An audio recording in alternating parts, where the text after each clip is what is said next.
Hello everyone, welcome to मैंगर brains. This is Shubha Kaushik और हम आ चुके हैं क्लास 9 कंप्यूटर एप्लीकेशंस। जैसे कि आप सब देख सकते हैं, क्लास 9 कंप्यूटर एप्लीकेशंस कोड है जिसका 165 और आज हम डिस्कस कर रहे हैं क्या? हम डिस्कस कर रहे हैं चैप्टर नंबर 11 के ऑब्जेक्टिव टाइप क्वेश्चंस के पार्ट 2। जी हाँ, इससे प्रीवियस जो सेशन था वो था हमारा ऑब्जेक्टिव टाइप क्वेश्चंस पार्ट 1। उस एंटायर सेशन में हमने डिस्कस किए हैं top 10 objective type questions of the same chapter. Chapter क्या है हमारा? स्प्रेडशीट टूल ओ कैल्क पार्ट 2। जी हाँ, ये पूरा का पूरा चैप्टर फिनिश हो चुका है। बहुत ही अमेजिंग चैप्टर था। Mark my words my friends, ये बहुत ही अच्छा चैप्टर था। इस चैप्टर में हमने कैल्क सॉफ्टवेयर के और भी ज्यादा एडवांस फीचर्स को विजिट किया, जैसे कि एक पर्टिकुलर कैल्क सॉफ्टवेयर में क्या होता है फॉर्मेटिंग, नंबर फॉर्मेटिंग क्या होती है, टेक्स्ट फॉर्मेटिंग क्या होती है, ये चीजें हमने जानी। और इसी के साथ साथ हमने जाना है कि चार्ट्स क्या होते हैं एक कैल्क सॉफ्टवेयर के अंदर, types of charts, components in chart and types of charts, components of charts के साथ साथ हमने ये भी जाना कि हम अपने कैल्क सॉफ्टवेयर में कैसे क्रिएट कर सकते हैं एक चार्ट को। ये सारी चीजें हम पढ़ चुके थे। तो हमने जाना फिर how to move, retrieve any chart in a particular calc software. इसी के साथ साथ last but definitely not the least हमने डिस्कस किया था प्रिंटिंग ऑफ अ वर्कशीट। किसी एक वर्कशीट को या किसी एक वर्कशीट के किसी स्पेसिफिक रेंज को आप हार्ड कॉपी फॉर्मेट में प्रिंट भी करा सकते हैं। ये सारी चीजें हम जान चुके थे। तो इससे पहले कि मैं इस एंटायर सेशन की शुरुआत करूं, आपको मैं एक बात बोलना चाहती हूं। www.mangerbrains.com आपके लिए अभी बहुत अच्छा ऑफर लेकर आ रहा है। फटाफट से इस वीडियो को देखने के बाद जाइए अपने ब्राउजर्स में और उसमें टाइप कीजिए www.mangerbrains.com, क्योंकि हम आपके लिए लेके आए हैं ई नोट्स पे ऑफर। जी हाँ, बहुत सारे ई नोट्स, एग्जामिनेशंस नियर हैं और एग्जामिनेशंस में सबसे ज्यादा जो साथ निभाता है वो है आपके द्वारा बनाए हुए नोट्स। आप अपने पर्सनल नोट्स तो बनाते ही बनाते हैं, लेकिन उसमें थोड़ी लापरवाही हो जाती है। तो भाई मैग्नेट ब्रेन्स आपके लिए इतना क्वालिटी कंटेंट लेके आया है, तो आपके लिए नोट्स भी लेकर आया है। फटाफट से जाइए इस सेशन के एंड के बाद www.mangerbrains.com पे और उन ई नोट्स को आप परचेज कर सकते हैं। इन ई नोट्स पे चल रहा है अभी फ्लैट 15% डिस्काउंट। जी हाँ, बिल्कुल, ये मौका बार बार नहीं मिलेगा भाई। क्लासेस केजी से लेके क्लास 12 तक हर क्लास के ई नोट्स मिल जाएंगे आपको। इससे ज्यादा क्या मांगता? फटाफट से इस ऑफर का लाभ उठाइए, क्योंकि अगर इसको मिस कर डाला तो भाई एग्जामिनेशन में नहीं कर पाओगे झिंगा लाला। तो भाई इसी सोच के साथ, इसी चीज के साथ आज के सेशन की शुरुआत करते हैं। आज का सेशन येट अनदर एक बहुत ही इंटरेस्टिंग सेशन है, क्योंकि इससे प्रीवियस जो सेशन था वहां पे मैंने टॉप 10 ऑब्जेक्टिव टाइप क्वेश्चंस आपके साथ डिस्कस किए थे। तो आज बारी आ गई है हमारे अनदर 15 क्वेश्चंस की। तो शुरुआत कर दें। चलिए शुरुआत करते हैं ऑब्जेक्टिव टाइप क्वेश्चंस पार्ट 2 की। आइए चलिए क्वेश्चन नंबर 11 चलिए देखें। I am pictorial representation of worksheet data, who am I? मैं किसी भी वर्कशीट के डेटा का एक पिक्टोरियल रिप्रेजेंटेशन हूं। पिक्टोरियल रिप्रेजेंटेशन का मतलब क्या होता है? वर्कशीट का कोई भी डेटा, चाहे वो डेटा आपका एक नंबर हो, चाहे वो डेटा आपका एक नंबर हो, क्या हो भाई? वो एक डेटा एक नंबर हो, या वो एक टेक्स्ट भी हो सकता है। वो डेटा हमारा एक टेक्स्ट डेटा हो, या वो डेटा हमारा एक फॉर्मूला ही क्यों ना हो। भाई एक सेल या इंटायर वर्कशीट में एक रेंज ऑफ सेल्स, इन तीनों में से ही किसी को एज अ डेटा स्टोर करा सकते हैं। ये बात हम सब जानते हैं। मतलब एक सेल के अंदर आप दे सकते हो या तो एक न्यूमेरिक डेटा, या तो एक टेक्सचुअल डेटा, या फिर एक फॉर्मूला। इसके अलावा कुछ और दे सकते हो क्या? नहीं। मतलब कि वर्कशीट के अंदर जो डेटा आपको मिलेगा ना, वो इन तीनों में से ही किसी तरीके से मिलेगा, इसके अलावा कुछ नहीं। लेकिन इन तीनों ही डेटास को जो पिक्टोरियल तरीके से हम रिप्रेजेंट कराते हैं, उसको क्या बोला जाता है? I am the pictorial representation of worksheet data. एक वर्कशीट के डेटा का मैं एक पिक्टोरियल रिप्रेजेंटेशन हूं। तो बताओ, हु एम आई? मैं कौन हूं? चलिए बताइए। ए फ्लोग्राफ, बी चार्ट, सी पिक्चर, या फिर डी ग्राफिक। क्या होगा इसका करेक्ट आंसर? मैं एक वर्कशीट के डेटा का पिक्टोरियल रिप्रेजेंटेशन हूं, तो बताइए कि मैं कौन हूं। तो बता सकते हो क्या मैं एक फ्लोग्राफ हूं, या फिर मैं एक चार्ट हूं, या तो मैं एक पिक्चर हूं, या फिर मैं चलता फिरता ग्राफिक हूं। जल्दी जाइए कमेंट सेक्शन में और मुझे बताइए क्या होगा इसका करेक्ट आंसर। और इसका करेक्ट आंसर कैसे बताना है ये बात आपने प्रीवियस सेशन में भी जानी थी, लेकिन अगर आप मेरे इस सेशन पे न्यू हैं, आपने मेरा प्रीवियस सेशन नहीं देखा है, तो मैं आपकी सुविधा के लिए बता देती हूं कि आपको आंसर्स कैसे देने हैं। क्वेश्चन नंबर डालिए, क्वेश्चन नंबर डालिए और इस क्वेश्चन के आगे लिखिए अपना करेक्ट आंसर। आपके हिसाब से क्वेश्चन नंबर 11 का क्या आंसर होगा, आप इस तरीके से कमेंट सेक्शन में कमेंट कर सकते हैं। And I must tell you one thing, I am expecting maximum comments from your side. जितने भी बच्चे, जितने भी स्टूडेंट्स इस वीडियो को विजिट कर रहे हैं, उनको अपनी तरफ से जितना हो सके उतना इस वीडियो को और भी ज्यादा सक्सेसफुल, और भी ज्यादा इंटरैक्टिव एंड और भी ज्यादा मजेदार सेशन बनाना है। और वो आप कैसे बना सकते हैं, सिर्फ और सिर्फ कमेंट सेक्शन में जाके अपना ज्यादा से ज्यादा कंट्रीब्यूशन देके, ज्यादा से ज्यादा इंटरैक्शन करके। भाई अगर आपको सही आंसर नहीं भी पता है कोई बात नहीं, यहां कोई आपको पर्सनली नहीं जानता, आप अपना केवल आंसर दीजिए। अगर आपका आंसर गलत भी है कोई टेंशन की बात नहीं है। मैं किस लिए हूं, मैं यहां पे बैठे ही इसलिए हूं, हम किस लिए हैं, मैं मैग्नेट ब्रेन्स आपके सारे के सारे क्वेश्चंस को सही करने के लिए, आपके डाउट्स को रेक्टिफाई करने के लिए ही तो है। मैं सिर्फ आपकी तरफ से एक पार्टिसिपेशन चाहती हूं। अगर आपको आंसर पता है बहुत अच्छी बात है, अगर नहीं पता है तब भी जाइए कमेंट सेक्शन में और अपने हिसाब से सोचो तो क्या हो सकता है आंसर। मैं बस आपकी तरफ से इनिशिएटिव चाहती हूं। अगर आप गलत आंसर भी देंगे तो उसको सही करने की जिम्मेदारी मेरी है, क्योंकि मैं हर एक कॉमेंट को पढ़ती हूं और अगर बच्चा सही आंसर देता है तो उसको प्रेज भी देती हूं, और अगर आप गलत आंसर देते हैं तो उसको मैं करेक्ट भी करती हूं। ओके चलिए सॉरी, तो बताइए क्या होगा इसका correct answer, A B C या डी। जैसे कि हम सब जानते हैं इसका करेक्ट आंसर क्या होगा। What will be its correct answer? Of course, it is a chart. इस entire chapter में पिक्टोरियल रिप्रेजेंटेशन के नाम पे हमने चार्ट ही पढ़ा है। किसी भी वर्कशीट के डेटा को जब आप पिक्टोरिकली अगर रिप्रेजेंट करना चाहते हो, किसी भी पर्टिकुलर वर्कशीट के डेटा को पिक्टोरिकली अगर रिप्रेजेंट करना चाहते हो, तो वो आप एक चार्ट की हेल्प से ही कर सकते हैं। चलिए आगे बढ़े क्वेश्चन नंबर 12 की तरफ। Which of the following is not a legal chart type in OOO Calc? Another interesting question. इनमें से वो कौन सा चार्ट है जो कैल्क सॉफ्टवेयर में एक लेजिटिमेट या फिर आपका लॉफुल चार्ट नहीं है? कौन सा? एरिया चार्ट, रो चार्ट, कॉलम चार्ट या फिर XY चार्ट? इनमें से वो कौन सा चार्ट है जो OO कैल्क सॉफ्टवेयर के अंदर एक जेन्युइन, एक वैलिड चार्टों में नहीं आता है? Option number A area chart, option number B row chart, option number C column chart, या फिर आपका option number D XY chart. फटाफट से जाइए अपने कमेंट सेक्शन में और बताइए मुझे correct answer for question number 12।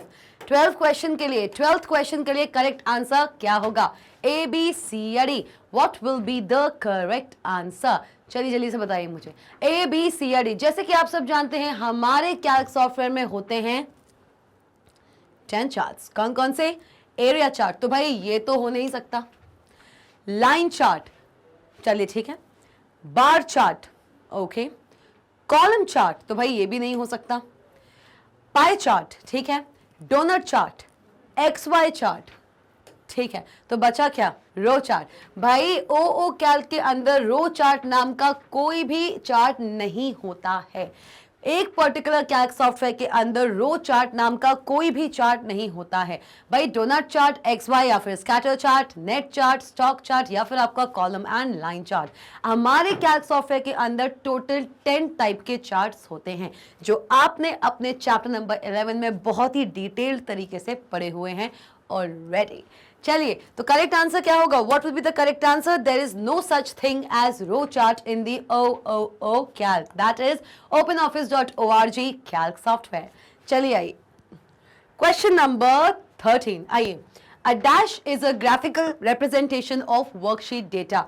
इनमें से वो कौन है जो एक वर्कशीट के डेटा का एक ग्राफिकल रिप्रेजेंटेशन है? इनमें से वो कौन सी चीज है जो एक वर्कशीट के डेटा का एक ग्राफिकल रिप्रेजेंटेशन है? बहुत ही इजी क्वेश्चन है, बल्कि मैं तो ये कहूंगी कि हमारी प्रीवियस क्वेश्चंस का ये एक रेपिटेटिव क्वेश्चन है। जी हाँ, ये क्वेश्चन आप पहले भी कर चुके हैं। चलिए बताइए, ए पिक्चर, बी चार्ट, सी टेक्स्ट बॉक्स या फिर D square. What is a graphical representation of a worksheet data? Picture, chart, text box and square में से वो कौन सी चीज है जो वर्कशीट के डेटा का एक ग्राफिकल रिप्रेजेंटेशन कहलाता है? चलिए बता दो, ए, बी, सी या D. I am waiting for your comment. चलिए जल्दी से बताइए इसका करेक्ट आंसर आखिर क्या होगा। चलिए जल्दी से।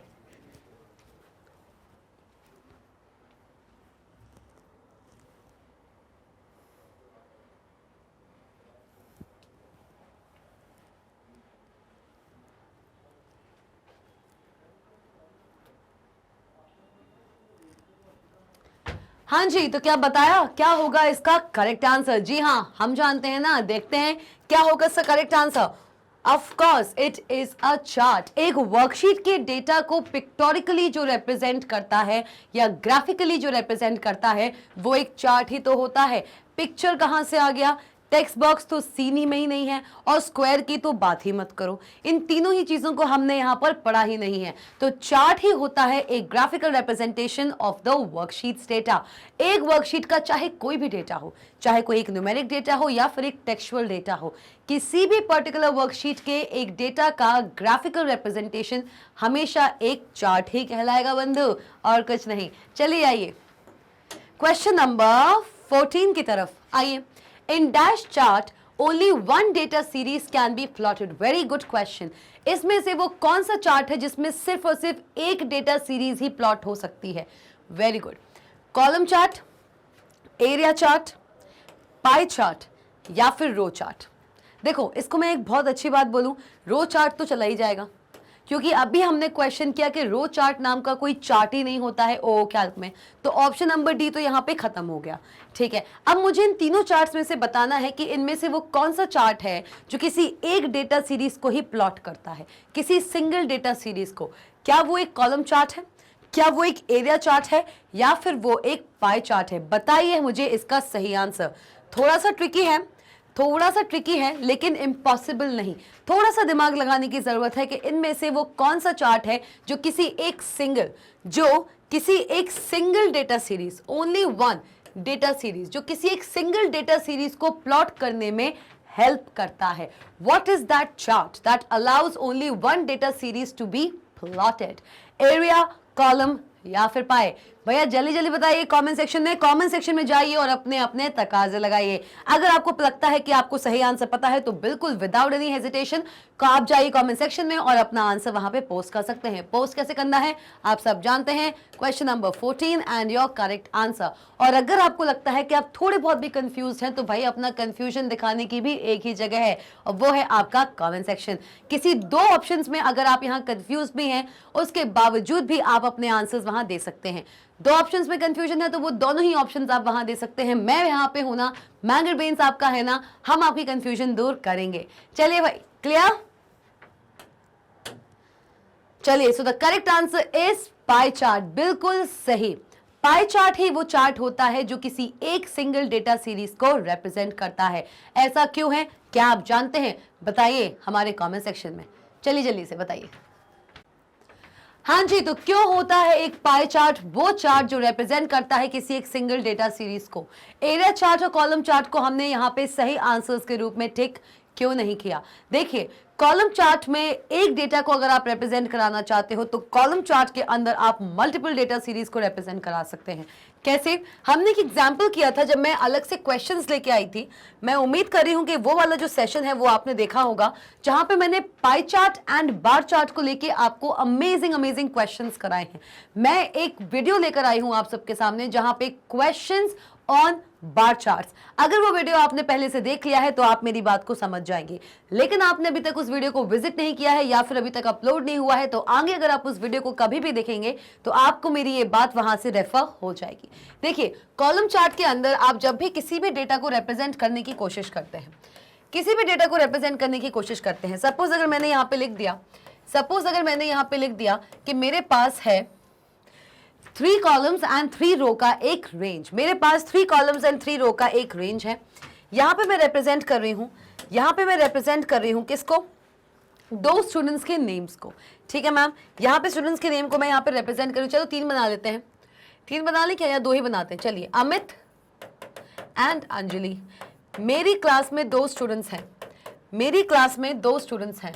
ओके, उन दोनों स्टूडेंट्स का नेम है अमित एंड अंजलि, ठीक है मैम, ओके ठीक है। और इन दोनों के ही दो सब्जेक्ट्स में जो मार्क्स है मैं यहाँ पे वो रिप्रेजेंट कर रही हूँ, मैं मार्क्स को यहाँ पे रिप्रेजेंट कर रही हूँ, जैसे कि एक आपका फिजिक्स, एक आपका फिजिक्स, ओके, एंड एक आपका केमिस्ट्री। ये दो ऐसे सब्जेक्ट्स हैं जहां पे अमित और अंजलि ने कुछ मार्क्स लाए हैं। आइए अमित और अंजलि पे, ठीक है, आ जाओ, चलो भाई चलो भाई चलो भाई चलो भाई। फिजिक्स में है इनके कितने 94, केमिस्ट्री में कितने हैं 98, और अंजलि के फिजिक्स में है आपके 92 और अंजलि के केमिस्ट्री में है 99, ठीक है। ये कुछ मार्क्स हैं जो अमित और अंजलि के दो respective subjects that is physics and chemistry में है। तो भाई ये जो आपको डेटा दिख रहा है, ये जो आपको डेटा दिख रहा है, इस पूरे डेटा को अगर मैं रिप्रेजेंट करना चाहूंगी in form of column, data series को अगर मैं रिप्रेजेंट करना चाहती हूं इन फॉर्म ऑफ कॉलम, तो वो मैं कर सकती हूं कि भाई इस पूरे के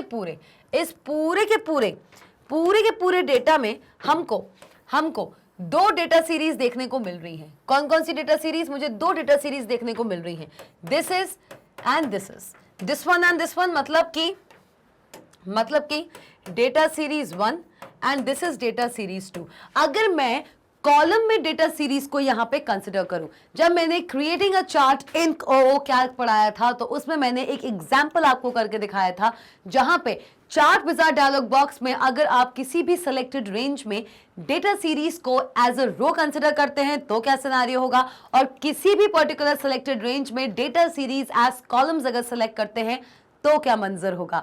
ये सारी चीजें हम बहुत ही डिटेल तरीके से और एक एग्जाम्पल की तरह या एग्जाम्पल की हेल्प से समझ चुके थे। तो भाई इसी चीज को यहाँ पे फिर से रिपीट किया गया है कि अगर मैंने कहा कि ये पूरा सिलेक्टेड टेबल है और इसमें अगर मैं कॉलम्स को एज डेटा सीरीज लूंगी तो इस एंटायर रेंज में दो डेटा सीरीज हैं, data series 1 and data series 2। अब इस पूरे के पूरे डेटा को मैं एक कॉलम चार्ट की हेल्प से रिप्रेजेंट करने की कोशिश करूंगी। अब देखिए अब देखना, फिजिक्स एंड केमिस्ट्री जो भी नेम है, चाहे वो कोई भी कैटेगरी हो, यहां पे क्या है आपके सब्जेक्ट की category, any category which is a part of a data series, ऐसी कैटेगरी जो एक डेटा सीरीज का पार्ट बन जाता है वो नो लॉन्गर हॉरिजॉन्टल एक्सिस पे नहीं आपका यहां पे शो हो सकता है। ऐसे कैटेगरीज, ऐसे नेम्स जो एक डेटा सीरीज का पार्ट बन जाए, देखिए डेटा सीरीज 1 का पार्ट है फिजिक्स, डेटा सीरीज 2 का पार्ट है केमिस्ट्री, है कि नहीं है? तो ऐसी कैटेगरीज जो एक डेटा सीरीज का पार्ट बन जाती हैं उनको आप no longer, you can not plot these names on any of the axes, आप इनको एक्सेस पे प्लॉट अब नहीं कर सकते। मतलब लेजेंड्स क्या बनेंगे, हमारे लेजेंड्स क्या बनेंगे भाई, हमारे लेजेंड्स क्या बनेंगे भाई, हमारे लेजेंड्स होंगे क्या, दो लेजेंड्स होंगे भाई। कौन कौन से लेजेंड्स होंगे? एक होगा हमारा फिजिक्स एंड एक होगा हमारा केमिस्ट्री। क्या होगा? एक होगा फिजिक्स और एक होगा केमिस्ट्री, ठीक है मैम। देख लीजिए क्या दे रहे हैं, ये क्या दे रहे हैं भैया, डॉट नहीं बनाएंगे क्योंकि यहाँ पे हम लाइन ग्राफ नहीं बनाते हैं, हम यहाँ पे बात कर रहे हैं कॉलम की, हम यहाँ पे कॉलम की बात कर रहे हैं, ठीक है मैम। और हम बात कर रहे हैं यहाँ पे किसकी, हम बात कर रहे हैं कॉलम चार्ट की। तो भाई जब कॉलम चार्ट की बात हो रही है, तो व्हाइट वाला रिप्रेजेंट करेगा आपका फिजिक्स और ग्रीन वाला जो कॉलम होगा वो रिप्रेजेंट करेगा आपका केमिस्ट्री। चलिए फटाफट से देख लेते हैं इसको, ठीक है। आइए, तो इस पे मैं प्लॉट करने वाली हूँ किसके बारे में, अमित एंड अंजलि के बारे में, ठीक है। तो ये है हमारा अमित, ये हमारे अमित भाई साहब हैं और ये है मेरी अंजलि बहन जी। चलिए मैम, ठीक है। अब यहाँ पे नंबर्स देखिए कहाँ से कहाँ तक जा रहा है, मतलब 90 से लेके 100 तक ही आराम से जा रहा है। तो भाई 0 पे आएगा और आएगा कहाँ, और आएगा आपका 91, 92, 93, 94, 95, 96, 97, 98, 99। यहां तक जा रहा है भाई, यहां तक जा रहा है। चलिए आओ, ठीक है, ये जा रहा है भाई। चलो आ जाओ, अब इसकी हम प्लॉटिंग करते हैं। अब देखो अमित के फिजिक्स में कितने मार्क्स हैं, 94 मार्क्स हैं। तो फिजिक्स किससे रिप्रेजेंट हो रहा है, व्हाइट वाले बॉक्स से, व्हाइट वाले कॉलम से फिजिक्स यहाँ पे रिप्रेजेंट हो रहा है। तो भाई अमित के फिजिक्स में 94 मार्क्स हैं, अमित के फिजिक्स में जो हैं 94 मार्क्स हैं, ठीक है मैम। फिजिक्स में 94 मार्क्स हैं और केमिस्ट्री में कितने मार्क्स हैं अमित के? अमित के फिजिक्स में अगर 94 मार्क्स हैं तो केमिस्ट्री में इसके 98 मार्क्स हैं। आइए, केमिस्ट्री को हम रिप्रेजेंट कर रहे हैं विद द ग्रीन कॉलम। तो भाई 98 मार्क्स हैं किसमें? 98 मार्क्स हैं किसमें? आपके केमिस्ट्री में। ठीक है मैम, समझ गए। यही होगा होगा कि नहीं होगा? चलिए जल्दी जल्दी इसको प्लॉट कर लेते हैं। अंजलि के कितने हैं? 92 मार्क्स हैं फिजिक्स में। अंजलि के 92 मार्क्स हैं फिजिक्स के अंदर और 99 मार्क्स हैं किसमें? केमिस्ट्री में। अंजलि के 99 मार्क्स हैं आपके केमिस्ट्री के अंदर। किसके अंदर भाई लोग? किसके अंदर? केमिस्ट्री के अंदर। तो मतलब क्या है इस बात का कि आपने देखा कि एक कॉलम चार्ट यहाँ पे दो डेटा सीरीज को रिप्रेजेंट करने में इस्तेमाल आ रहा है। मतलब कि आप एक कॉलम चार्ट के अंदर दो बच्चों के फिजिक्स के मार्क्स तो दिखा रहे हैं, लेकिन इन कॉलम्स की हेल्प से आप क्या कर रहे हैं? देखो, ये है आपका DS1, ये है आपका DS1, this is DS1, this is DS1, है कि नहीं है? फिजिक्स है कि नहीं है? और ये है आपका क्या? ये है आपका क्या? DS2, this is your DS2। तो भाई क्या दिया हुआ है? ये आपके DS1 है और ये आपके DS2 है। तो भाई एक कॉलम चार्ट आप इस्तेमाल कर सकते हैं दो पर्टिकुलर या दो से ज्यादा डेटा सीरीज को रिप्रेजेंट करने के लिए। Similar is the case with the area chart. Area chart में भी आप एक से ज्यादा डेटा सीरीज को प्लॉट कर सकते हैं। लेकिन अगर हम बात करें पाई चार्ट की, भाई ये एग्जाम्पल क्लियर हुआ कि कैसे दो डिफरेंट डेटा सीरीज को, that is data series 1 and data series 2, that means marks of physics subject as well as the marks of chemistry subject, आप दो डेटा सीरीज को एक सिंगल कॉलम चार्ट की हेल्प से रिप्रेजेंट करा सकते हो। तो भाई ये चीज यहां पे क्लियर हुई। अब अगर ये चीज यहां पे क्लियर हो गई है तो देख लेते हैं कि पाई चार्ट में आप एक सिंगल डेटा सीरीज कैसे रिप्रेजेंट करते हैं। चलिए आइए देखिए भाई, पाई चार्ट क्या बोलता है? पहले तो मुझे ये बता दो। पाई चार्ट बोलता है कि पाई चार्ट रिप्रेजेंट करता है क्या? पाई चार्ट रिप्रेजेंट करता है एक बड़े से होल को अलग अलग पार्ट्स में आप कैसे बांट रहे हो। मतलब कि अगर 100 स्टूडेंट्स हैं, देयर आर 100 स्टूडेंट्स, तो केवल 100 स्टूडेंट्स की बात हो रही है। एक सिंगल डेटा सीरीज है। ये नहीं है कि 100 स्टूडेंट्स अलग हैं और 200 स्टूडेंट्स अलग हैं और इन दोनों ही स्टूडेंट्स को आप यहाँ पे रिप्रेजेंट कर रहे हो in any of the various ways, right? बात हम कर रहे हैं एक सिंगल 100 स्टूडेंट्स की। हम सिंगल 100 स्टूडेंट्स की बात कर रहे हैं और इन्हीं 100 स्टूडेंट्स को हम अलग अलग क्षेत्र में, अलग अलग कैटेगरीज में बांट सकते हैं। देखिए 100 स्टूडेंट्स में से अगर सपोज कीजिए 30 जो स्टूडेंट्स हैं वो मैथ्स पढ़ते हैं। ठीक है मैम, 30 स्टूडेंट्स मैथ्स पढ़ते हैं। ओके मैम, 30 स्टूडेंट्स मैथ्स पढ़ते हैं तो भाई 30 स्टूडेंट्स क्या पढ़ते हैं? बाकी के 30 स्टूडेंट्स आपकी केमिस्ट्री पढ़ते हैं। ठीक है मैम, ओके। फिर हम बात कर रहे हैं 30 स्टूडेंट्स मैथ्स के, 30 स्टूडेंट्स केमिस्ट्री के। आ जाओ भाई, आ जाओ। अब बाकी के जो हमारे 30 स्टूडेंट्स हैं वो क्या पढ़ते हैं? बाकी के हमारे जो 30 स्टूडेंट्स हैं वो पढ़ते हैं यहाँ पे बायोलॉजी। क्या पढ़ते हैं भाई? क्या पढ़ते हैं? बायोलॉजी। ठीक है मैम, बायोलॉजी पढ़ते हैं। तो ये 30 कितना हुआ? 90 हुआ। ठीक है, तो भाई 100 को यहाँ पे हम ना लेके तो 30 थोड़ा सा ये ना इंक्रीमेंट या इंक्रीज तरीके से जाएगा। 30 ना करके इसको हम कर लेते हैं कितना? इसको हम कर लेते हैं 50। क्या कर लेते हैं? इसको हम कर लेते हैं 50। इसको हम कर लेते हैं 50। आइए 50 कर लें या 45 कर लें? हाँ 45 कर लें। चलिए ये है आपका 45 स्टूडेंट्स आपके क्या पढ़ते हैं? 45 स्टूडेंट्स पढ़ते हैं आपके केमिस्ट्री। 30 स्टूडेंट्स अगर मैथ्स पढ़ते हैं तो 45 स्टूडेंट्स आपकी केमिस्ट्री पढ़ते हैं। बचे कितने हो गया? 75 हो गया। अब बचे कितने हैं? 25। कितने बचे हैं? 25। तो भाई 25 बचे हैं तो ये आपके 10 हैं, ये आपके 10 हैं, ये आपके 5 हैं। ठीक है, आ जाओ। क्या होगा भाई? ये आपका 10, ये आपका 10 और ये आपके 5। आ जाओ, कितना होगा भाई? कितना होगा? 5 बच्चे हैं जो म्यूजिक पढ़ते हैं, 10 ऐसे बच्चे हैं जो आपकी बायो पढ़ते हैं और 10 बच्चे आपके कॉमर्स पढ़ते हैं। क्या पढ़ते हैं? कॉमर्स पढ़ते हैं। तो भाई क्या किया, 100 स्टूडेंट्स को ही मैंने अलग अलग सब्जेक्ट्स में बांट दिया है। तो एक डेटा सीरीज, हमारे पास केवल और केवल एक डेटा सीरीज थी, that single data series was of 100 students. एक डेटा सीरीज ऑफ 100 स्टूडेंट्स। इस सिंगल डेटा सीरीज को एक पाई चार्ट की हेल्प से आप ज्यादा अच्छे से रिप्रेजेंट कर पा रहे हो। तो भाई in dash chart only one data series can be plotted, so the correct answer is the pie chart. अब क्लियर हुआ कि क्यों पाई चार्ट को बोला जाता है एक ऐसा चार्ट जो किसी एक सिंगल डेटा सीरीज को प्लॉट करने में हेल्प करता है। आइए भाई आगे बढ़े।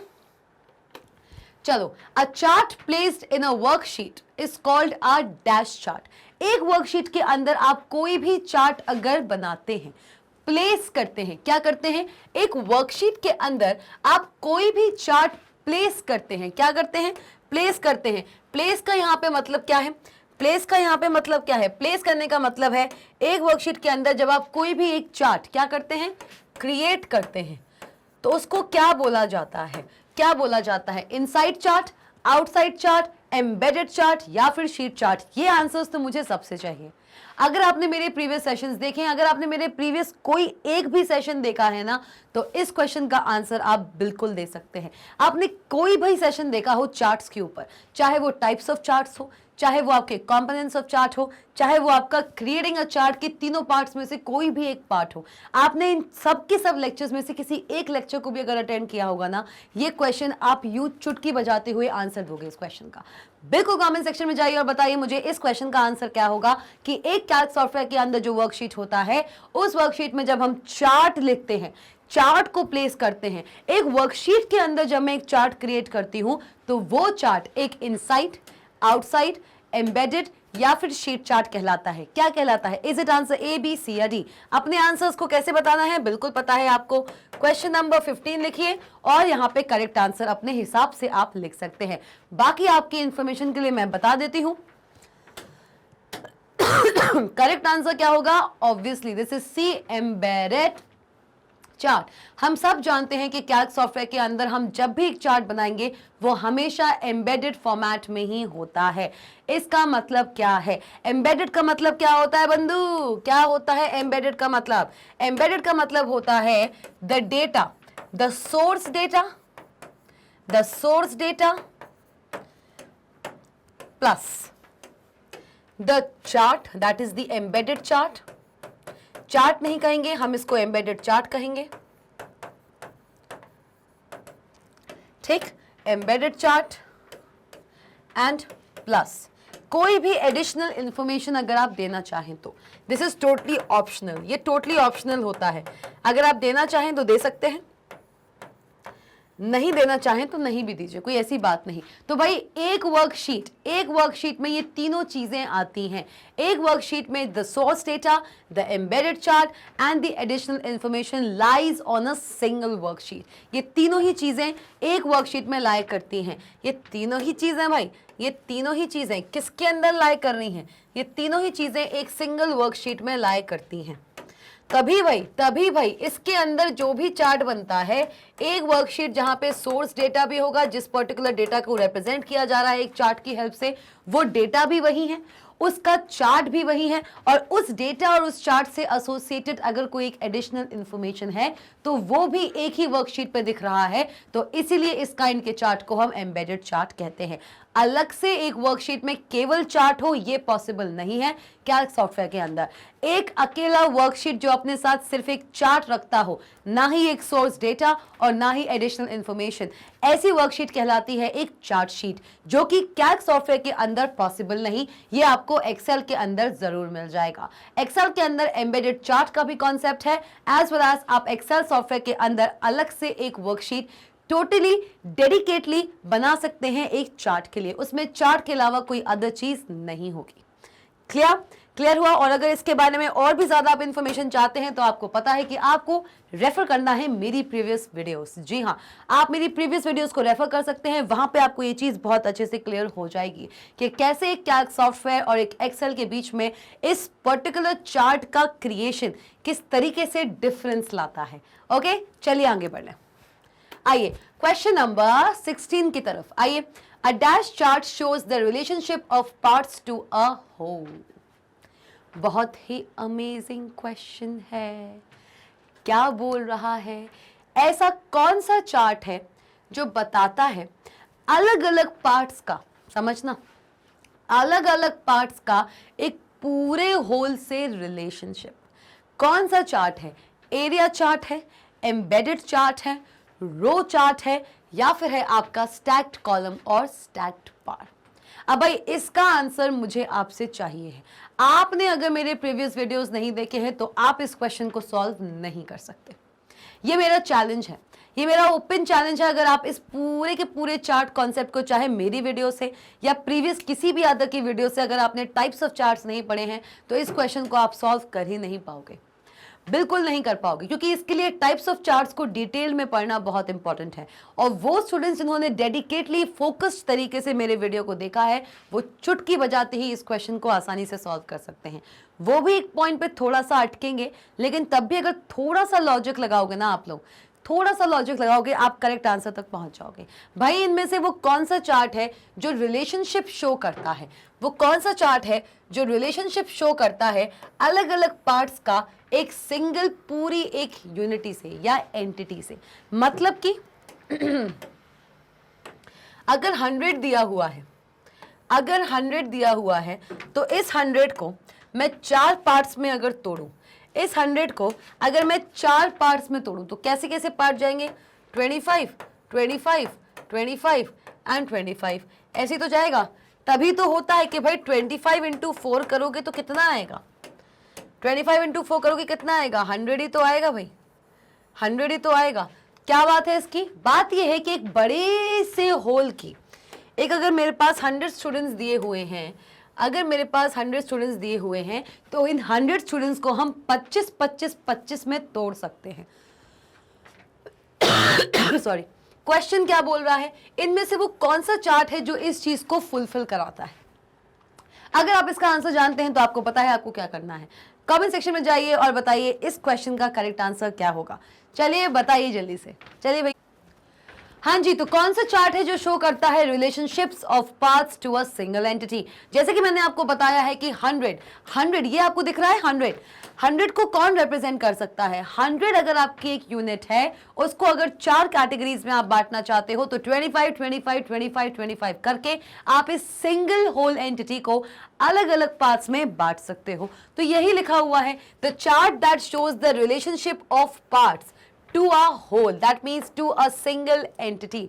वो कौन सा चार्ट होता है? अब भाई इस पर्टिकुलर चीज को रिप्रेजेंट करने के लिए आप सबके दिमाग में आ रहा होगा कि मैम बेस्ट चार्ट जो होगा that will be the pie chart.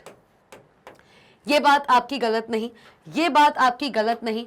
तो वही क्या दिया हुआ है कि बेस्ट चार्ट जो होगा आपका वो है आपका पाई चार्ट। बिल्कुल सही बात है, पाई चार्ट में आप किसी एक सिंगल डेटा सीरीज को अलग अलग पार्ट्स में प्लॉट करा सकते हैं, ये बात तो हम जानते हैं। लेकिन यहाँ पे कहीं पर भी आपको पाई देखने को मिल रहा है? कहीं पर भी आपको पाई देखने को मिल रहा है? नहीं, नहीं मैम, हमको पाई देखने को तो यहाँ पर मिल नहीं रहा है। तो भाई पाई देखने को नहीं मिल रहा है तो पाई के अलावा ऐसा और कौन सा चार्ट होगा जो इस पूरी की पूरी प्रॉपर्टी को अच्छे से इंप्लीमेंट करा सकता है? चलिए आइए देखें क्या कौन सा चार्ट है। एरिया चार्ट करेगा क्या? ये हो भी सकता है, ठीक है। एम्बेडेड चार्ट, ये तो कोई टाइप का चार्ट ही नहीं है, हर चार्ट एक एम्बेडेड चार्ट होता है कैल्क सॉफ्टवेयर के अंदर, तो ये ऑप्शन आपका चला गया। रो चार्ट नाम का कोई चार्ट नहीं होता है, ये ऑप्शन आपका चला गया। अब आपके पास बचते हैं 2 ऑप्शंस, कौन कौन से? एक बचता है आपके पास एरिया चार्ट और एक बचता है आपके पास स्टैक्ड कॉलम या फिर स्टैक्ड बार चार्ट। अब मुझे एक बात बताओ,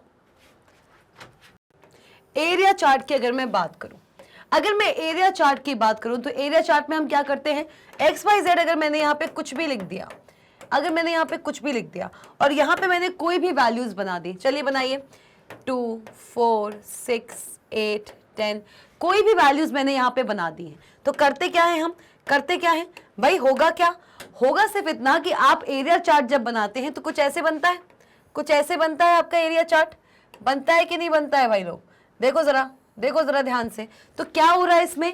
पूरे के पूरे पार्ट्स को, होल के अलग अलग पार्ट्स को क्या एक एरिया चार्ट अच्छे से रिप्रेजेंट कर पा रहा है?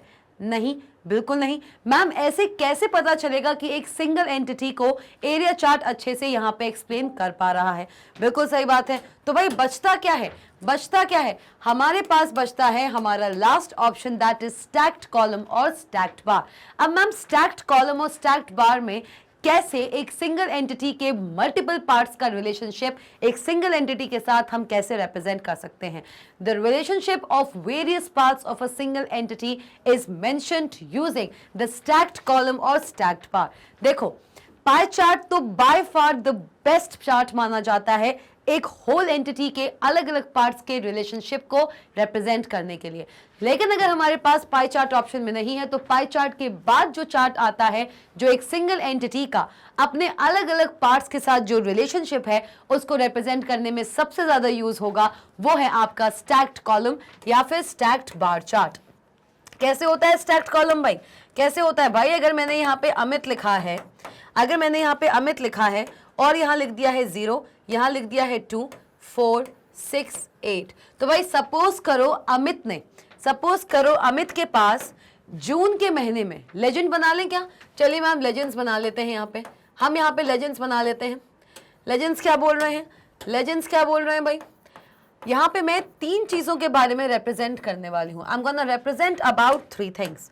कौन कौन से?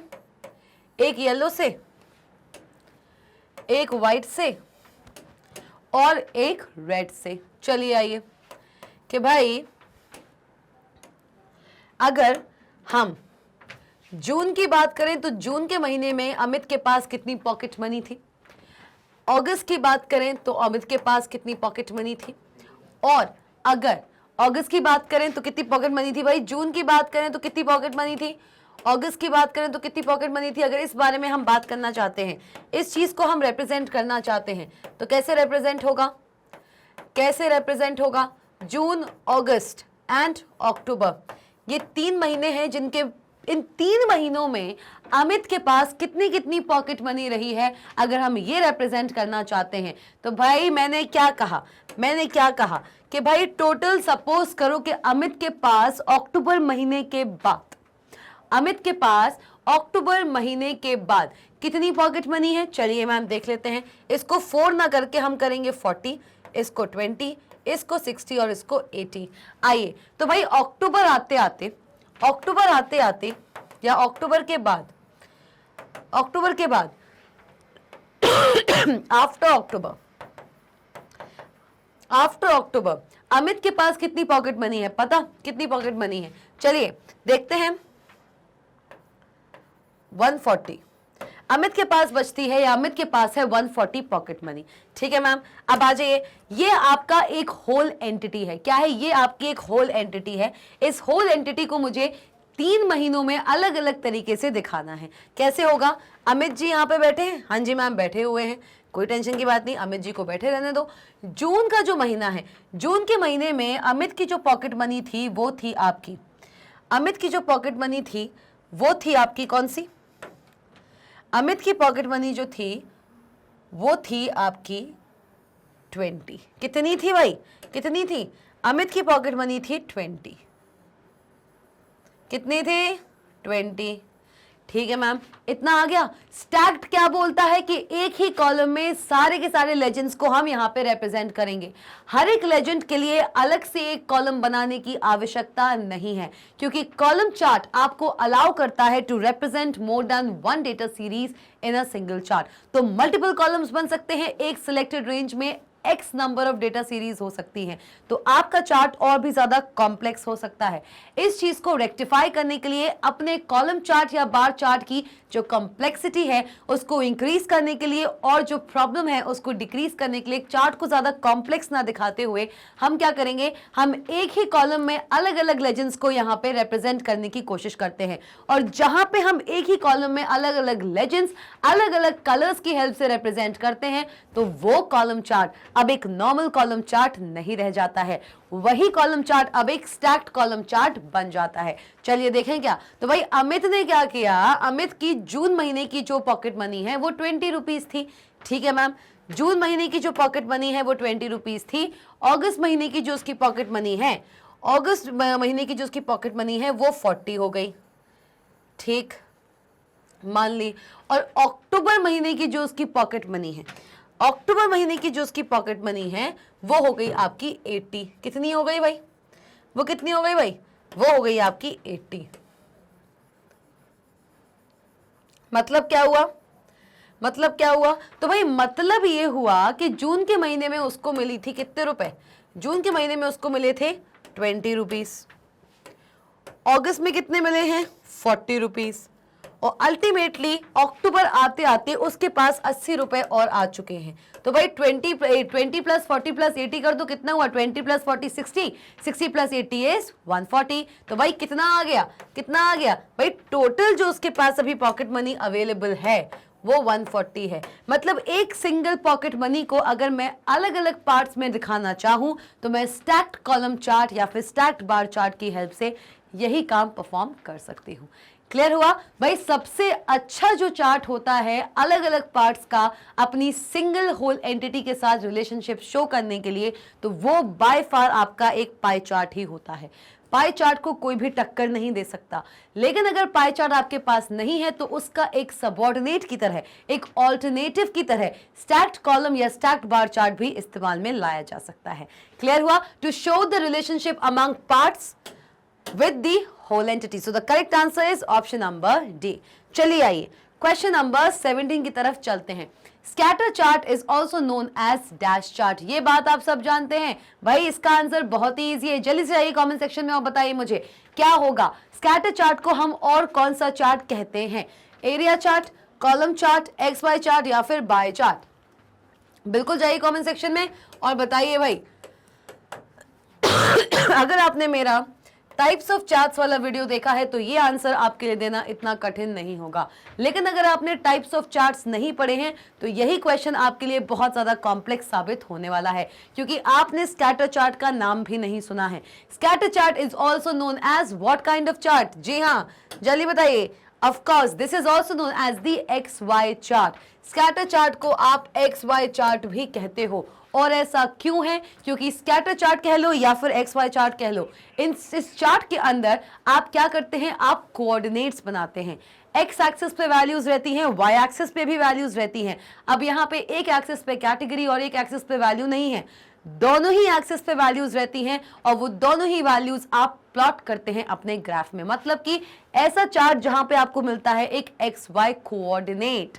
जी हाँ, एक्स एक्सिस पे भी वैल्यूज हैं और वाई एक्सिस पे भी वैल्यूज हैं। यहाँ पे कैटेगरीज का कोई रोल नहीं होता है और आप प्लॉट करते हैं X comma Y coordinate on your graph. तो यही चार्ट आपका इसीलिए scatter chart X Y chart भी कहलाता है, क्योंकि एक्स वाई कोऑर्डिनेट आप यहाँ पे प्लॉट करते हैं।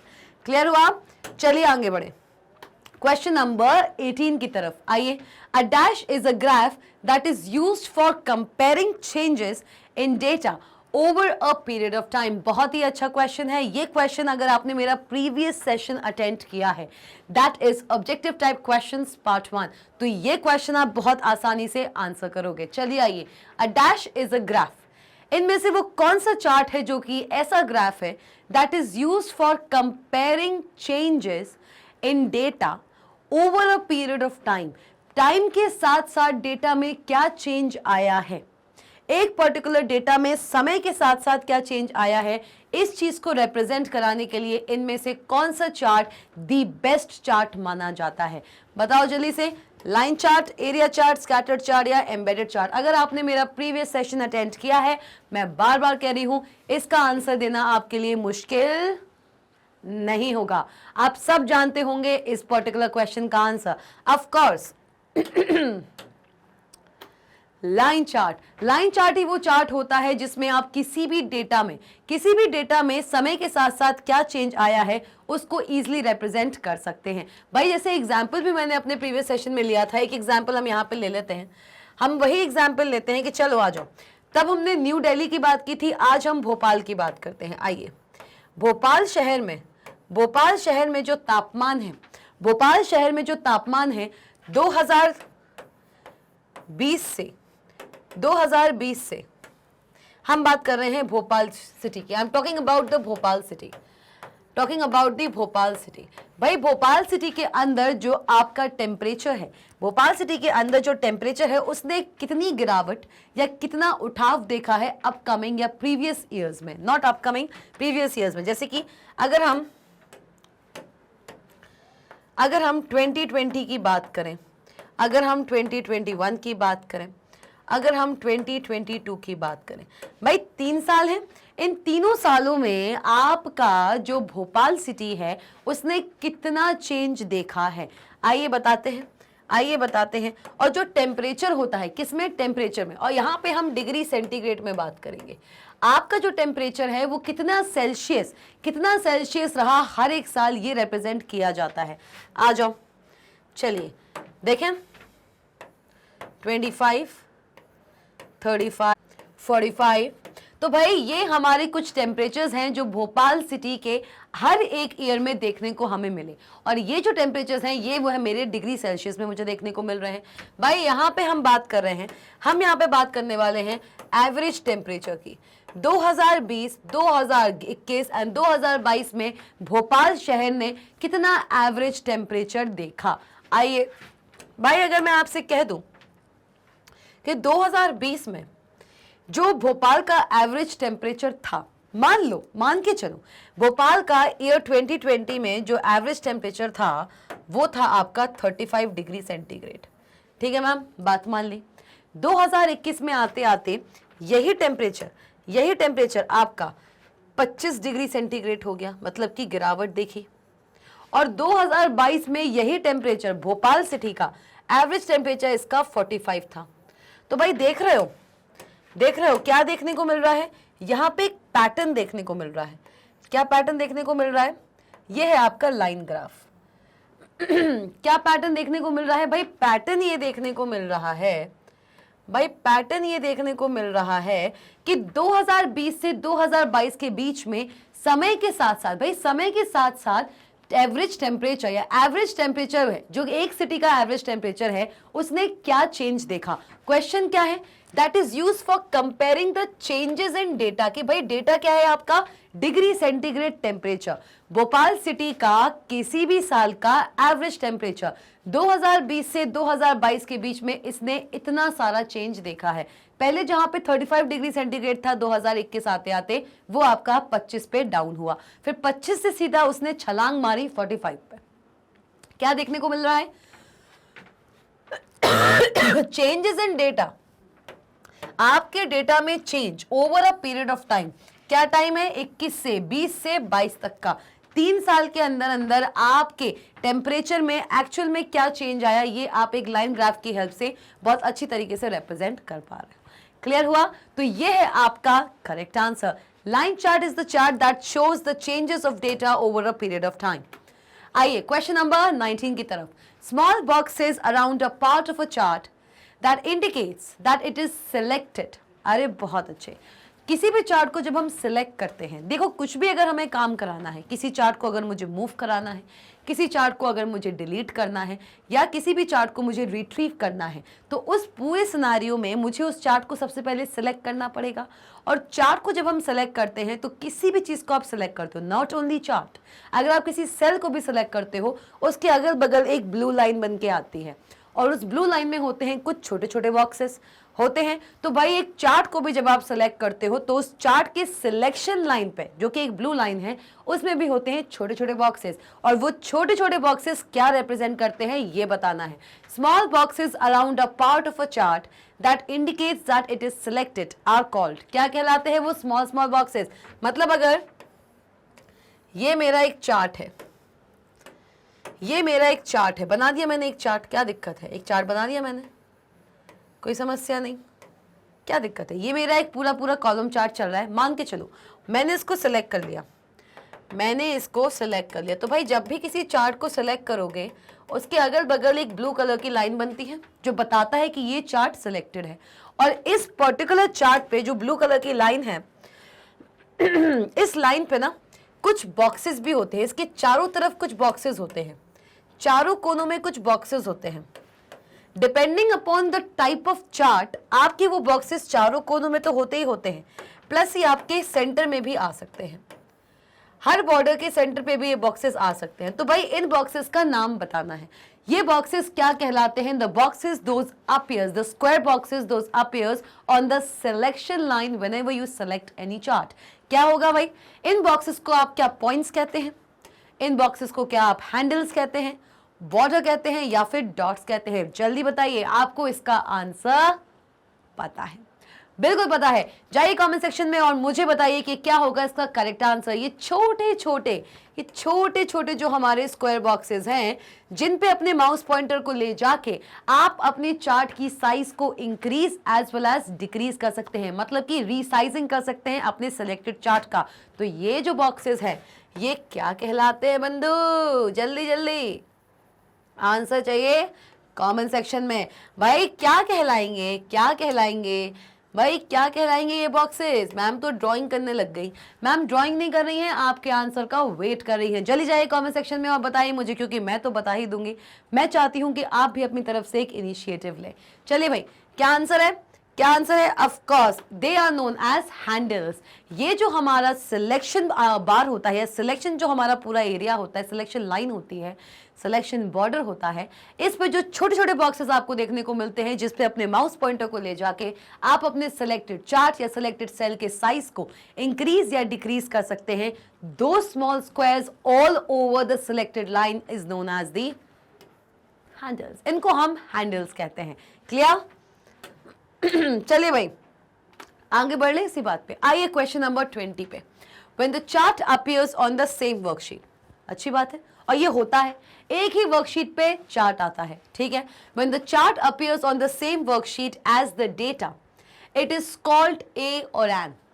भाई बहुत ही इजी आंसर है इसका, मैं आपसे बोलूंगी भी नहीं कि आप आंसर बताएं, क्योंकि इस पर्टिकुलर क्वेश्चन को अभी हम प्रीवियसली सॉल्व कर चुके हैं। भाई एक ही वर्कशीट पे जहां पे आपका सोर्स डेटा है, वहीं पे अगर आपका चार्ट आता है तो ऑब्वियसली वो आपका एम्बेडेड चार्ट कहलाता है, ना ही वो फ्लोटिंग चार्ट कहलाएगा, ना ही वो चार्ट शीट कहलाएगा। चार्ट शीट तो सिर्फ और सिर्फ आपको एक्सेल में देखने को मिलती है, कैल्क में ये देखने को मिलेगी ही नहीं, और इनसाइड चार्ट तो कतई ना कहलाता है। This is known as the embed. Okay, तो ये है हमारा एम्बेडेड चार्ट, ये बात हम सब जान चुके हैं। तो भाई इस पे दोबारा डिस्कशन करने की मुझे कोई नीड नहीं लगती है। So obviously the answer is option number D, embedded chart. When the chart appears on the same worksheet as the data, it is called as the embedded chart. चलिए आइए क्वेश्चन नंबर 21 की तरफ। The dash tells the name of a chart. बहुत अच्छे, इनमें से वो क्या चीज है जो एक चार्ट का नेम बताती है? What does tells the name of a chart? एक चार्ट का अगर हम नेम जानना चाहते हैं तो इनमें से क्या होता है जो किसी एक चार्ट का नेम बताता है? Option number A plot area, option number B title, option number C axes title, या फिर आपका option number D that is the chart area. भाई ये जो क्वेश्चन है ये रिलेटेड है हमारे अनदर बहुत ही एक्साइटिंग टॉपिक से, that is components of charts. अगर आपने मेरा वो वीडियो देखा है, ये आंसर देना आपके लिए बहुत मुश्किल नहीं होगा, लेकिन अगर आपने मेरा वो सेशन नहीं अटेंड किया है तो यही क्वेश्चन आपके लिए बहुत ज्यादा कठिन बन सकता है। तो भाई the dash tells the name of a chart, plot area, title, axes title, या फिर chart area. Obviously the correct answer is the title. भाई एक चार्ट के अंदर होते हैं बहुत सारे अमेजिंग कंपोनेंट्स। क्या होते हैं?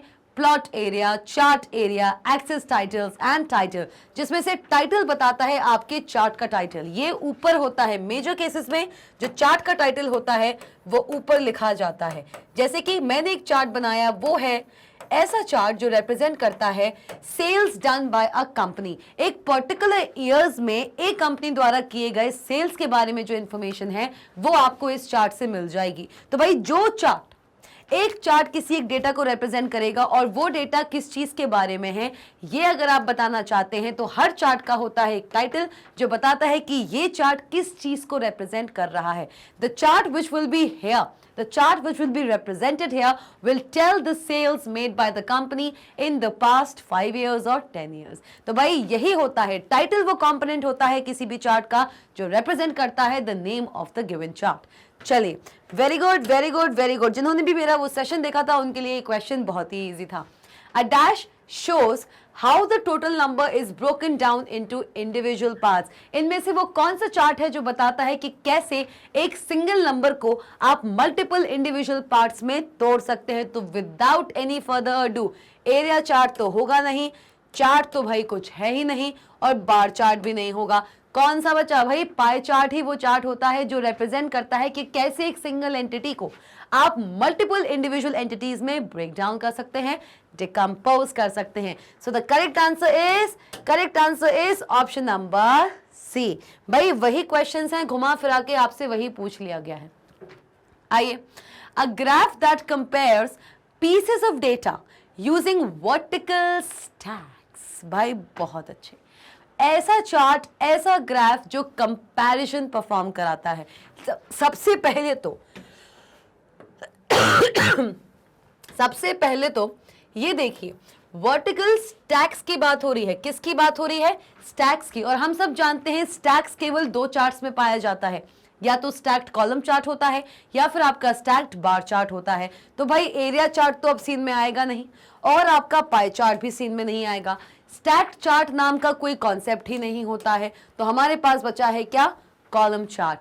A graph that compares pieces of data using vertical stacks. Vertical stacks का मतलब क्या हुआ भाई? वर्टिकल स्टैक्स का मतलब क्या हुआ? वर्टिकल स्टैक्स का मतलब हुआ ये, एक ऐसा कॉलम जिसमें होते हैं वर्टिकल स्टैक्स। वर्टिकल लाइन के जो पैरेलल हैं, जो हमारे वाई एक्सिस के पैरेलल हैं, ये हमारी वर्टिकल लाइन है, ये हमारी वर्टिकल लाइन है, वर्टिकल एक्सिस है। तो भाई एक ऐसा चार्ट जो कंप्राइज करता है कुछ ऐसी चीजें जो कि इस वर्टिकल एक्सिस के पैरेलल होंगी, वही है आपका एक स्टैक चार्ट। तो ये है हमारा स्टैक्ड कॉलम चार्ट, ये है हमारा स्टैक कॉलम चार्ट। कौन सा चार्ट है भाई?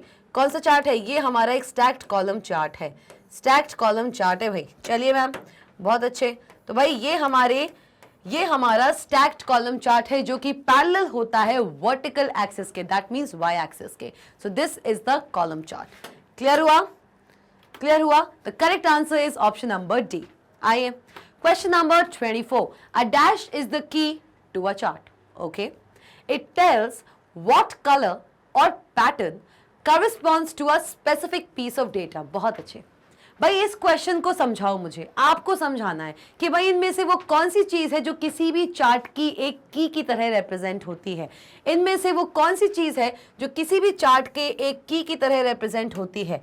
किसी भी चार्ट में जो की होती है वो यही चीज होती है, और ये बताता है कि कौन सा कलर, कौन सा पैटर्न किस पीस ऑफ डेटा को रिप्रेजेंट कर रहा है एक चार्ट के अंदर। तो विदाउट एनी फर्दर अडू, बिल्कुल इसका आंसर आप सब जानते हैं। क्या वो लेजेंड है, क्या वो लाइंस हैं, क्या वो टाइटल है, या फिर वो सब टाइटल है? आप सब इसका आंसर जानते हो। इनमें से वो कौन होता है जो बताता है कि एक चार्ट के अंदर ये वाला जो कलर है वो इस पीस ऑफ डेटा को रिप्रेजेंट करेगा? तो भाई कुछ दिमाग की बत्ती जली? बिल्कुल जलना चाहिए। करेक्ट आंसर क्या होगा भाई? जी हाँ, option number A, that is the legends. एक चार्ट के अंदर लेजेंड्स ही होते हैं जो आपको बताते हैं कि एक चार्ट में डिफरेंट डेटा सीरीज को अगर आप रिप्रेजेंट करना चाहते हैं, हर डेटा सीरीज को हम एक सिंगल कलर से रिप्रेजेंट करते हैं। अगर डेटा सीरीज 1 है तो उसका कलर ब्लू हुआ, डेटा सीरीज 2 है तो उसका कलर व्हाइट हुआ, XYZ आप कोई भी कलर दे सकते हैं। एक चार्ट के अंदर किसी भी पीस ऑफ डेटा को जो लेजेंड होता है ना, वही रिप्रेजेंट करता है डिफरेंट कलर्स में। सो the correct answer is legend, और ये किसी भी चार्ट का की कहलाता है। बढ़िया, बहुत बढ़िया। चलिए आइए, अब भाई ये की कहलाता क्यों है? क्यों इसको हम किसी भी चार्ट का की कहते हैं? इसलिए क्योंकि अलग अलग पीसेस ऑफ डेटा को अलग अलग कलर से रिप्रेजेंट करने का जो कैपेबिलिटी है वो इसमें है, और क्योंकि हम अलग अलग कलर्स, अलग अलग पैटर्न्स देखते हैं, तभी हम अपने चार्ट को अच्छे से डिकोड कर पाते हैं, उसको समझ पाते हैं। इसलिए चार्ट के की के रूप में लेजेंड उभरता है। आइए भाई, आते हैं हमारे इस एंटायर सेशन के लास्ट क्वेश्चन पे। जी हाँ स्टूडेंट्स, ये हमारे एंटायर सेशन का लास्ट क्वेश्चन है, तो भाई इस पे थोड़ा सा ज्यादा फोकस तो बनता है। आइए, a dash compares pieces of data using horizontal stacks. भाई अभी तक वर्टिकल स्टैक की तो बात कर ली। वर्टिकल स्टैक में क्या आता था? Stacked column chart. अब बात हो रही है हॉरिजॉन्टल स्टैक्स की। किसकी बात हो रही है? हॉरिजॉन्टल स्टैक्स की। तो भाई हॉरिजॉन्टल का मतलब क्या हुआ भाई? हॉरिजॉन्टल का मतलब क्या हुआ? मतलब कि ऐसे स्टैक्स जो कि एक्स एक्सिस से पैरेलल हो, यही तो हॉरिजॉन्टल है। एक्स एक्सिस ही तो हॉरिजॉन्टल एक्सिस होती है। तो भाई ऐसे स्टैक्स जो कि एक्स एक्सिस के पैरेलल जा रहे हों, जो कि एक्स एक्सिस के पैरेलल जा रहे हों, वही होंगे आपके करेक्ट आंसर। तो भाई एक्स एक्सिस में एरिया चार्ट तो होगा नहीं। पहली बात तो स्टैक्स होते किस में है, या तो कॉलम चार्ट में या तो बार चार्ट में। अब देखो एरिया चार्ट तो होगा नहीं, स्कैटर्ड चार्ट नाम का कोई कॉन्सेप्ट नहीं है, पाई चार्ट तो कतई ना होगा क्योंकि इसमें एक्स वाई का कोई रोल ही नहीं है। तो आता बचता क्या है भाई, बार चार्ट। और बार चार्ट वो भी नॉर्मल बार चार्ट नहीं, स्टैक्ड बार चार्ट। देखें क्या, ऐसे ही तो बनता है, बार चार्ट जो कि पैरेलल होता है, बार चार्ट जो कि पैरेलल होता है किसके, हमारे हॉरिजॉन्टल एक्सिस के। क्या है भाई, इसी के तो पैरेलल जा रहा है, इसी के पैरेलल जा रहा है कि नहीं जा रहा है, ये पूरा का पूरा बार इसी एक्सिस के पैरेलल जा रहा है। और भाई जब इसके पैरेलल जा रहा है तो इस स्टैक में हम डिफरेंट लेजेंड्स को रिप्रेजेंट कर सकते हैं। इस स्टैक के अंदर हम डिफरेंट लेजेंड्स को यहाँ पे रिप्रेजेंट कर सकते हैं। देखिए बड़े ध्यान से, देखो इसको, अलग अलग कलम अलग अलग चीजों को रिप्रेजेंट कर रहा है। इज इट क्लियर भाई? ये चीज क्लियर हुई है कि भाई एक स्टैक्ड बार चार्ट ही होता है जो एक पर्टिकुलर एक्स वाई प्लेन में एक्स एक्सिस या फिर हॉरिजॉन्टल एक्सिस के पैरेलल जाता है। क्लियर हुआ? So the correct answer is option number D. जी हाँ, तो भाई इसी के साथ साथ हम आ चुके हैं अपने सेशन के एंड पर। जी स्टूडेंट्स, बहुत ही अमेजिंग सेशन था। ऑब्जेक्टिव टाइप क्वेश्चंस 25 क्वेश्चंस थे टोटल, जिसमें 10 क्वेश्चंस मैंने आपको पहले पार्ट में डिस्कस किए थे और रिमेनिंग जो हमारे 15 क्वेश्चंस थे इस चैप्टर के अंदर, that is objective type questions, वो हम इस पार्ट में कंप्लीट कर चुके हैं। भाई मैं आऊंगी अपने नेक्स्ट सेशन के साथ जो है आपका थ्योरेटिकल क्वेश्चंस। भाई ऑब्जेक्टिव टाइप तो लगा लिया, अब थोड़ी बारी थ्योरेटिकल क्वेश्चंस की भी बनती है। तो हम मिलने वाले हैं नेक्स्ट सेशन में जहां पे हम डिस्कस करेंगे चैप्टर नंबर 11 स्प्रेडशीट टूल ओ कैल्क 2 के पार्ट 2 चल रहा है भाई, पार्ट 2 के थ्योरेटिकल क्वेश्चंस के बारे में। लेकिन जाते जाते कुछ चीजों पे नजर डालते जाइए ना। magnetbrains.com जी हाँ, magnetbrains.com लेकर आया है आप सबके लिए बहुत सारे exciting courses. CBSE English medium, spoken English, CUET, NTSC, olympiad, CBSE Hindi medium भी है भाई, UP board, Bihar board, MP board, और न जाने कितने ही ऐसे टॉप कोर्सेज हैं जो आपको देखने को मिलेंगे सिर्फ और सिर्फ magnetbrains.com पे। और सिर्फ इतना ही नहीं है, हम आपके लिए बहुत सारी e books and e notes भी लेकर आते हैं। हर सब्जेक्ट की ई बुक आपको यहीं मिलेगी, चाहे क्लास केजी हो या फिर क्लास 12। और भाई अभी तो magnetbrains.com पे चल रहा है फ्लैट 15% डिस्काउंट। जी हाँ, दिवाली ऑफर चल रहा है, तो इस ऑफर का लाभ उठाइए और आप पा सकते हैं अपने ई नोट्स को विद फ्लैट 15% डिस्काउंट। बहुत ही अच्छी अपॉर्चुनिटी है। इस अपॉर्चुनिटी को अगर खो डाला तो भाई एग्जामिनेशन में कैसे करोगे जिंगलाला? एग्जामिनेशन आ रहा है बहुत निकट, दिवाली आ रही है, दिवाली कब निकल जाएगी, एग्जामिनेशन आ जाएंगे। ऐसे सिनारियो में नोट्स ही हैं जो साथ निभाते हैं। तो इस सेशन के एंड होने के बाद जाइए जल्दी से अपने ब्राउजर्स में और टाइप कीजिए www.magnetbrains.com और वहां से आप परचेज कर सकते हैं, ग्रैब कर सकते हैं बहुत सारे अमेजिंग ई नोट्स को। और भाई जाते जाते 3 चीजें करते जाओ। सब्सक्राइब कीजिए मैग्नेटब्रेन्स के ऑफिशियल चैनल को अगर अभी तक नहीं किया है तो। भाई क्या करना है, सिंपल अपने बेल आइकॉन को प्रेस करना है। लाइक कीजिए इस वीडियो को और बताइए कि ये सेशन आपको कैसा लगा। शेयर करना मत भूलना, 'cause शेयरिंग इज केयरिंग। मिलते हैं नेक्स्ट अमेजिंग सेशन में। Stay tuned.